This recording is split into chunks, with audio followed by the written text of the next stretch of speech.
बदला हेडलाइन, लेकिन सवाल वही। जीडीपी आंकड़ों पर विवाद फिर गर्मा गया। क्या है पूरा मामला? जयराम रमेश कांग्रेस ने हालिया जीडीपी ग्रोथ आंकड़ों पर सवाल उठाए हैं। उन्होंने ट्वीट या एक्स पोस्ट किया है कि यह विडंबना है कि सरकार उन तिमाही जीडीपी आंकड़ों को जारी करती है जब इंटरनेशनल मॉनेटरी फंड की ताजा रिपोर्ट में भारत की आर्थिक स्थिति, खासकर राष्ट्रीय खातों के आंकड़ों को सी श्रेणी, दूसरी सबसे निचली श्रेणी में रखा गया है। उनके अनुसार इस संकेत से पता चलता है कि पारदर्शी और यथार्थ आर्थिक स्थिति से सरकार के द्वारा प्रस्तुत आंकड़े भिन्न हो सकते हैं। कांग्रेस का यह भी कहना है कि भले ही जीडीपी ग्रोथ के आंकड़े बेहतर दिख रहे हों, लेकिन ग्रॉस फिक्स्ड कैपिटल फॉर्मेशन निवेश में कोई उल्लेखनीय बढ़ोतरी नहीं दिख रही। निजी निवेश सुस्त है और बिना निवेश की गति में सुधार के इतनी तेज जीडीपी ग्रोथ टिक नहीं सकती। साथ ही उन्होंने यह भी कहा कि जीडीपी डिफ्लेक्टर मूल्य समायोजित जीडीपी निकालने में इस्तेमाल होने वाला माप अवास्तविक रूप से बहुत कम है। उदाहरण के तौर पर महंगाई केवल 0.5% दिखाना, जबकि जनजीवन में कीमतें काफी बढ़ी हैं।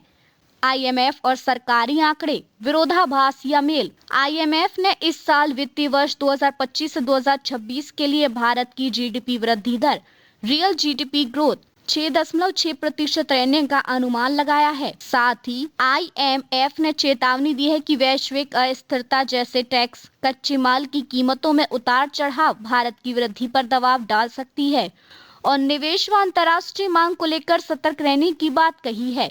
दूसरी तरफ सरकारी आंकड़ों के अनुसार Q2 जुलाई सितंबर 2025 में भारत की वास्तविक जीडीपी 8.2% तक बढ़ी, जो पिछले तिमाही Q1 में 7.8% से भी बेहतर है। लेकिन कई अर्थशास्त्रियों ने माना है कि इस तरह के उत्कृष्ट जीडीपी ग्रोथ में नॉमिनल वर्सेस रियल जीडीपी के बीच अंतर अधिकांशतः लो डिफ्लेक्टर के कारण की वजह से वास्तविक आर्थिक गतिविधि उनकी मजबूत नहीं हो सकती, जितना आंकड़ा बता रहा है। कांग्रेस के आरोप, क्या है दम? पारदर्शिता की कमी, आईएमएफ की रेटिंग और राष्ट्रीय खातों की सी श्रेणी अगर सही है तो यह संकेत देता है कि सरकार द्वारा प्रस्तुत उत्साही जीडीपी आंकड़े वास्तविक आर्थिक जमीनी स्थितियों से मेल ना खाते हों। निवेश और निजी क्षेत्र स्वस्थ, बिना निजी निवेश में गति के उपभोग उन्मुख जीडीपी ग्रोथ अस्थिर हो सकती है। कांग्रेस ने इस कमी की ओर इशारा किया है। महंगाई और जीवन यापन की असलियत से तालमेल नहीं।